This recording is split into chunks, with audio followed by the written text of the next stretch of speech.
There she is. Adora, welcome. Hello, my friend. Hello, beautiful Oh souls. my goodness. Absolutely. I love this. Yeah, your favorite to hang out with.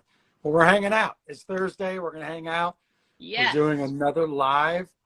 So we're very excited about this topic, by the way, because it's just one that's elusive and I got so many questions.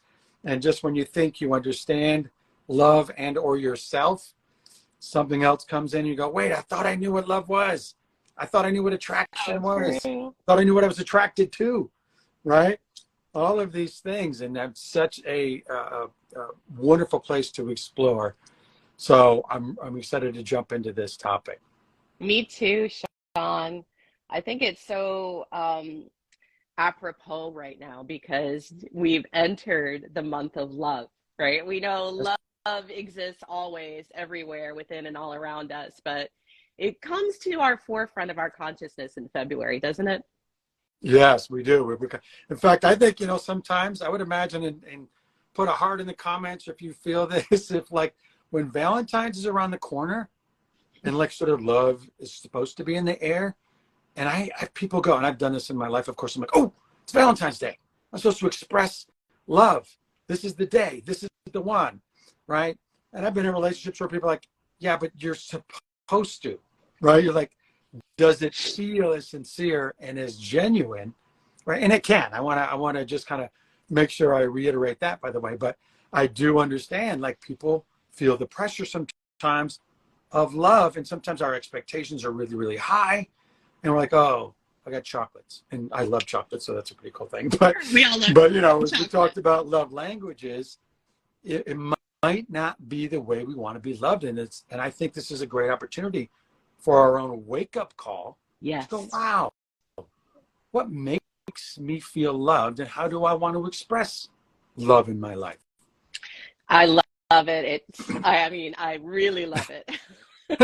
But, all puns aside, I think, we had a beautiful conversation about 2 weeks ago, wasn't Hmm. it, on the 5 love languages, and we started to dip our toe into language, and are we communicating the same language even if we're speaking the same language?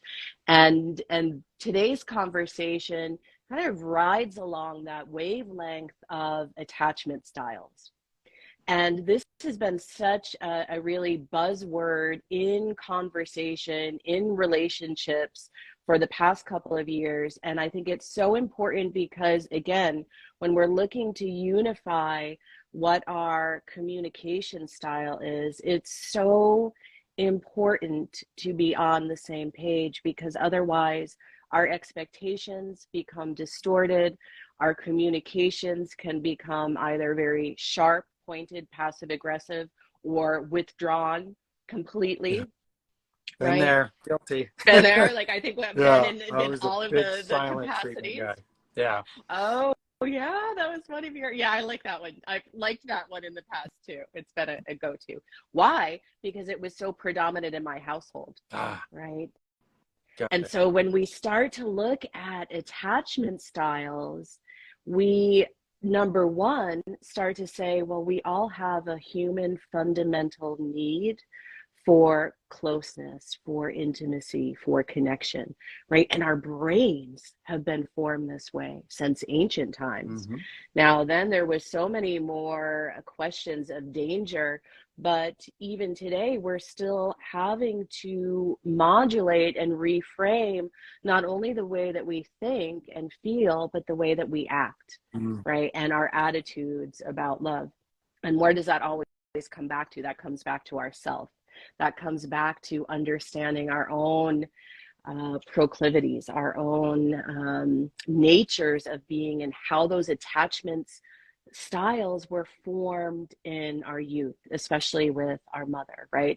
And then, of course, it's not just dependent on that, but then it branches out in life as well. So I think today's conversation is really going to be engaging and insightful for all of our listeners, whether you're here now, which we thank you for joining us, Love it. or if you're going to come later in the future. I love it. Let me So, ask you something, because you share something beautiful there about from a biological perspective, yeah. our true nature, right? And sometimes we don't understand How many of you have been in a relationship? You're like, why do I keep falling for the same person? Or why does this keep happening to me, right? Can you explain a little bit, maybe from a spiritual and biological perspective, how do Mm-hmm. we start to identify that for ourselves so we don't keep falling into the same attraction, attachment patterns that no longer serve us? Yes. Thank you. So, well, first, let's look at the three primary attachment styles. So, anxious, avoidant, and secure, or the way that I like to term them, ready to run, ready to chase, or ready to receive, right? I And so, love that. Run, chase, and receive. Oh, that's yeah. good. Well, I think, we always have to add a little levity to these conversations because we've all been hurt in the past. And sometimes it's difficult to not only have these conversations, but be honest and authentic with ourselves, right? Yeah. About our own pain. And so when we start to look back at some of the fundamental experiences we had when we were young, right? If we had our mothers, our environment that was very nurturing, where we felt that love and security to be present, then it becomes very easy to be secure or ready to receive in relationship. Mm, But not all of us have had that, right? no. Not all of those have had it. True. So those of us that have experienced patterns of abandonment and loss that have really imprinted from a psychological or psycho-spiritual perspective tend to be more anxious when it comes to being in relationships Mm, or ready to chase. God. And so then when we are ready to chase, we're really looking for that love, for that closeness, for that intimacy.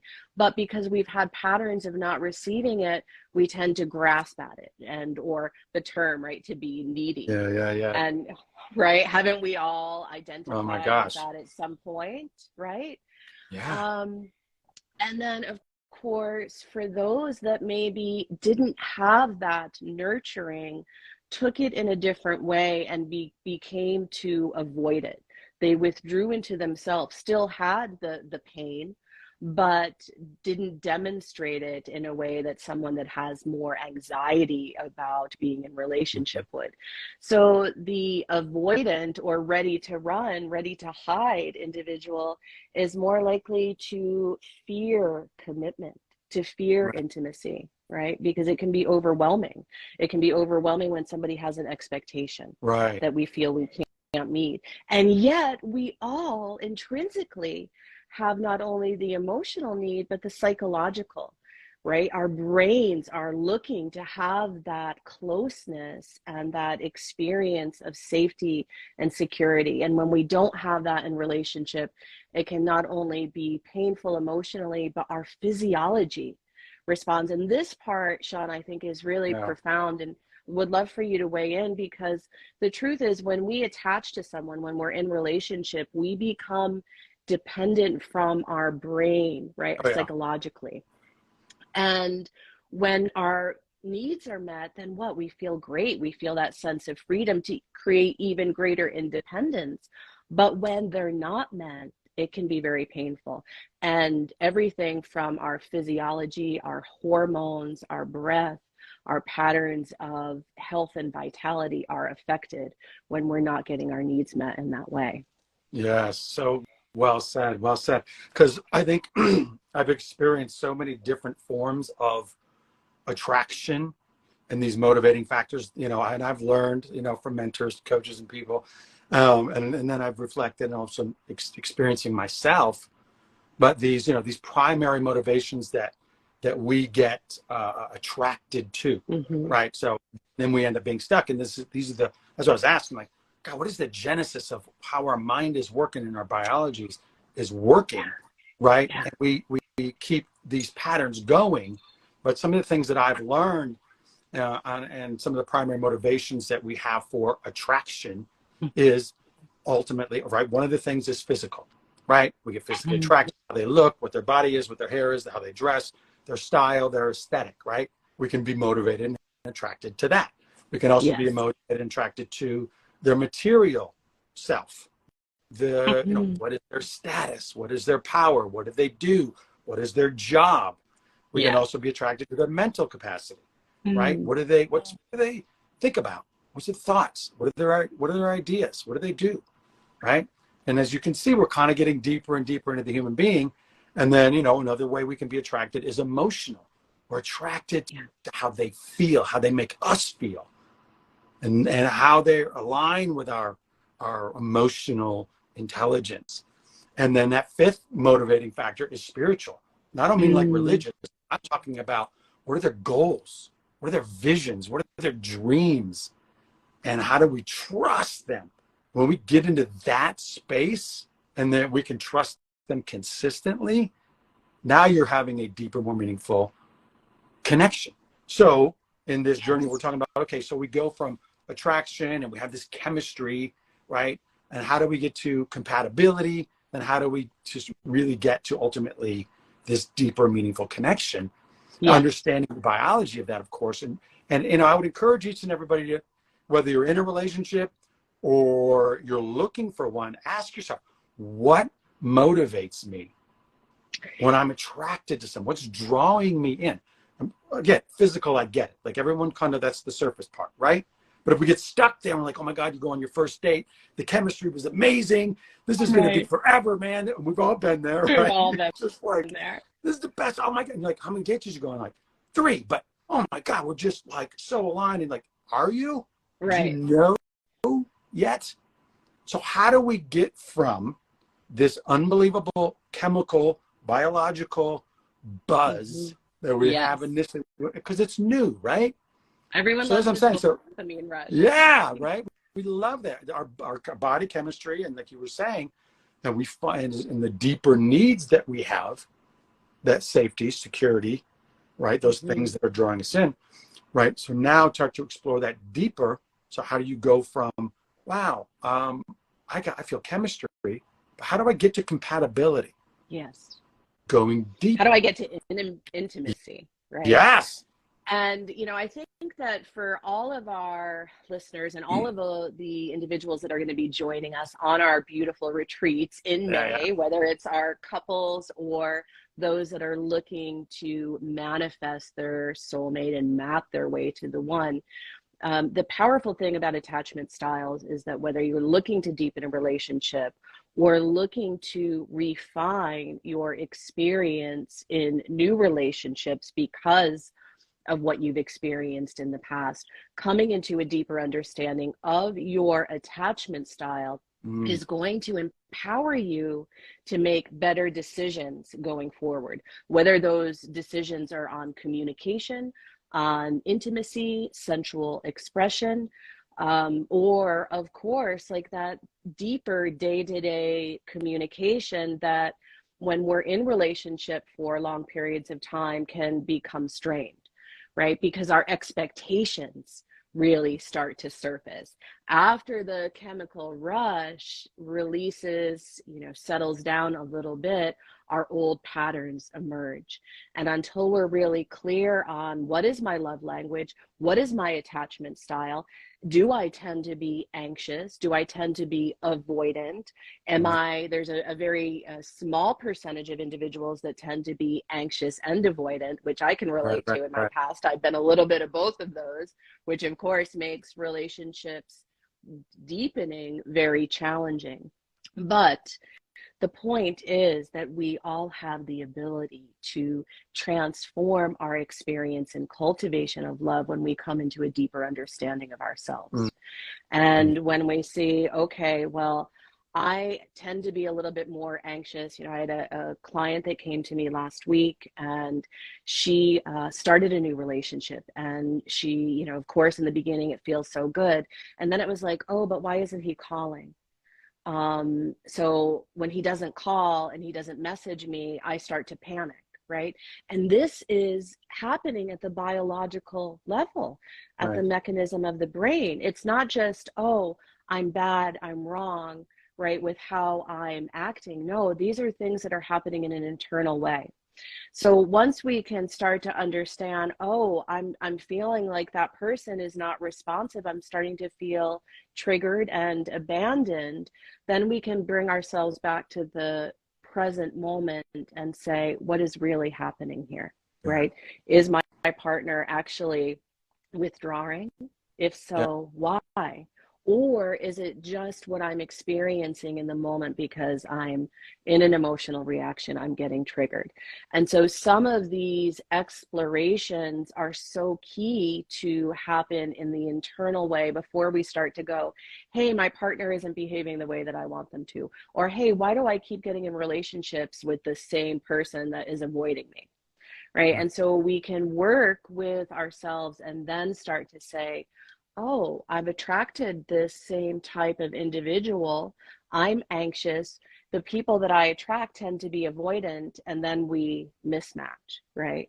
Yeah. So, then it's a deeper question of, do I keep attracting the same type of relationship because I'm proving my negative expectation over and over again? Or am I deeply trying to heal a part of myself that's coming to the surface because I truly long for greater intimacy and closeness in those key relationships? So these are really important questions that we can delve into. And of course, we're going to be diving deep into them Right. in the retreat in May. For more information about that, I'll pop in the website, Yes. Yeah. Yeah. thesoulinstitute.co. But we've got a lot of events in California happening in the month of May that we warmly, warmly welcome you to. Yes, we have the couples on May 6th on the Yes. sacred relationships. And then for those who are single or solo, we have that on the 7th. Yes. So we can focus on the needs and the desires and the map of, finding and creating that love. You nailed it again, Adora. The idea that, we can look all over the map for the one and how do we get to the one and if we don't have a clear understanding of what love is to us and understand how we experience love, or we're not fully aware of what love means to us. Mm-hmm. We're just Yes, keep chasing it, and we get into a relationship like, well, why don't you love and understand me? You go, well, do you love and understand yourself? exactly. Well, Like, because I've been oh, through this. Yeah, you're right. You're like, no, I guess I haven't really done that deep work on myself, right?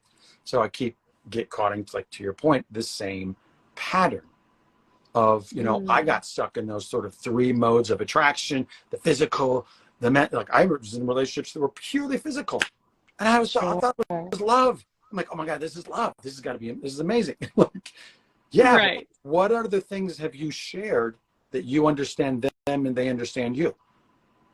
I don't know. We went to these great dinners. We went to the great. Okay, Mm-hmm. cool.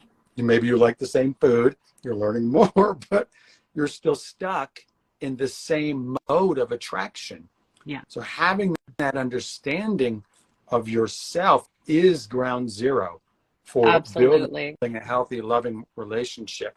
I'm going to screw this quote up by Thich Nhat Hanh on his book on how to love, but it's something to the idea of when we are crushing on someone, it isn't that we love and understand them, it's that we are suffering with our own love and understanding. Something like Mm-hmm. that, right? Like that's So the, profound. and we do, yeah, we just get stuck in that, and yet we're just distracted from our own suffering or misunderstanding if it's not deep, deep pain. Yeah. And at the same time, the love that we are seeking for is also seeking us.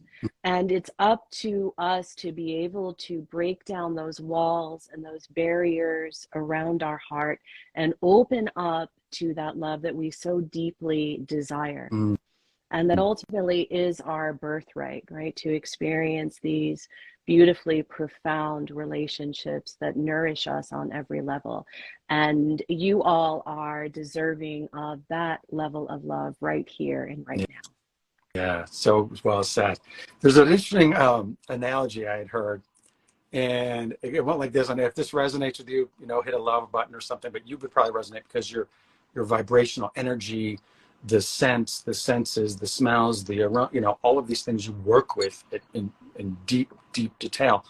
But it was expressed this way in that if you can imagine your internal world, a color, just a color, Mm, like, okay, I love, let's say it is, but think about it, you have to go there. Like, I love intimacy. Let's say I love cuddling. I love quiet nights by a fire. Like you feel the energy just as I'm talking. If that's you, what is that color? And let's say Mm. it could be yellow, it could be orange, maybe it's a sunset person, maybe it's lilac, or maybe, like that's pastels. Maybe that's, just pick one if that's you. I'm not saying it is you, Mm. but I want you to think about that color. And then what is the color that you wear in the world, right? Mm. For example, like to your point, if you're looking for safety and security, you've never found it, and you keep getting burned in all these relationships, or your parents just didn't really have a healthy dynamic through conflict.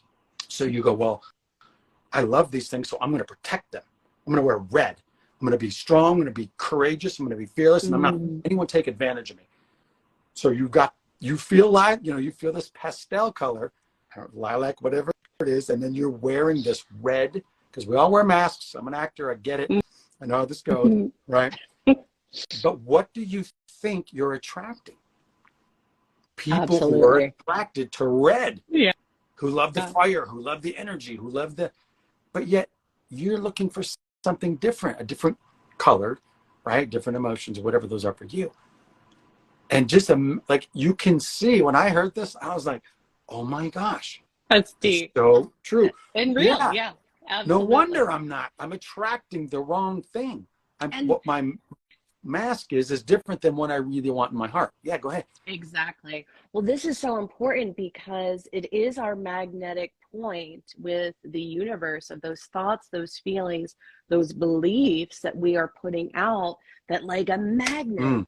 attracts more and more of those experiences, right? And so, from a universal perspective, the universe doesn't denote, oh, this is negative or this is positive. No, it's just magnetic, Mm. right? So perhaps in this moment, you can all take away an intention of what you want to magnetize to yourself. What is it that you want to attract and bring in? Is it nurturing? Is it passion? Is it intimacy? Is it deep understanding? We all crave to be deeply seen, felt, heard, and understood for who we are authentically. So, in this moment, what energy do you want to bring in and, like a magnet, send out to the universe? Oh, I'm seeing the comments, and take what she just said a little deeper on what you're putting in there, right? Like I see Yolandi said pink, probably on the inside, but you put red, because I know you talk about the steel cage, right? And I see turquoise and purple. Like, okay, what is the turquoise? How does that feel for you? Feels like tranquil to me, but that's my life, right? I love those azure kind of Caribbean colors, but yet sometimes I live my life like purple, right? So I love what you just said. So think about that in the laws of attraction. If you're just not Mm, clear yet, it's a yeah. great place to start. So as Adora was saying, can you see how you're attracting something that's inconsistent with what your real heart, your vulnerable heart, your true heart, your Mm, big heart, your truth, your true nature, as you said at the top of this conversation? No wonder it's so inconsistent. I'm mm, putting the wrong message, right? Like we get that with in physical relationships. You're like, what did you think you were going to get? You were looking for just the attraction. Or if you got somebody who's, say, very intellectual, which is great, that may be their thing.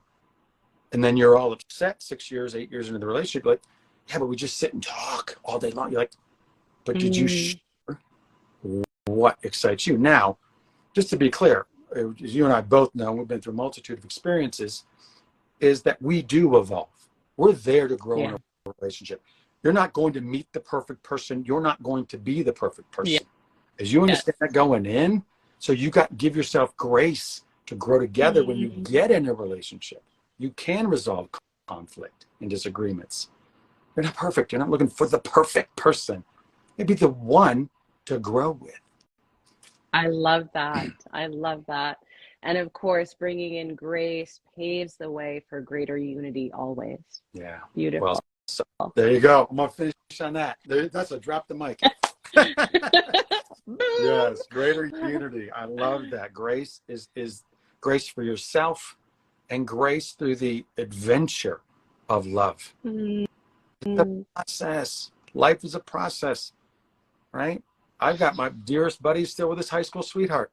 I wasn't. Incredible. It's incredible. I love his path. I love their path. It's come with challenges in their own, but they themselves have navigated that landscape, right? I don't know many people who've been with their high school sweethearts, but you've been able to grow together, I'm sure, in ways that have just could probably teach the world, teach us some things. Absolutely. But the dynamic in the relationships that I've been in, I've grown and learned. I don't beat myself more about that didn't work, or was that the one? Or how do I get closure? Like, if that was your closure, you had the moment. It's now moved on, time to heal. I don't mean to be crass, but just give yourself that grace. I love it. I think maybe, Shawn, next week we'll talk about how we can bring grace and heal our hearts from the pain of the past. What do you think? I love that. I agree with you. Let's do that. Anybody agree on that? I mean, you're stuck in that pattern of pain and resentment, or you're even unclear about why you feel stuck in not building or creating the relationship you want, whether you're in one or not. I love the healing, because we do have to start there. I love that. I'm going to leave it right there. We'll focus on that. Okay. And if you have questions, and I mean this, anybody, I appreciate each and everyone showing up every week. And I see new faces popping in and out all the time. And I love this. And I love whether you're watching this live or on the replay, you're engaged in this conversation. So please reach out if you have questions you'd like us to bring up next week, DM us or create a discovery call or email us. Yes, pain from the past and move forward. Amen, Fusion. I feel you, right? I love that, because that is one of the biggest obstacles, is the pain, the fear, but yet it's right there and we don't want to feel it. I'm not going to get into it now. We're going to get to it.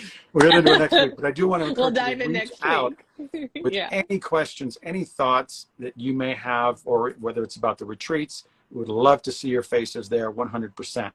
But any questions in each of these lives or about our events, we are here for you 100%. We welcome you and send you all infinite blessings of love. All right. Thank you, Adora. Thank you. All right. Aloha, y'all. Mahalo. Mahalo.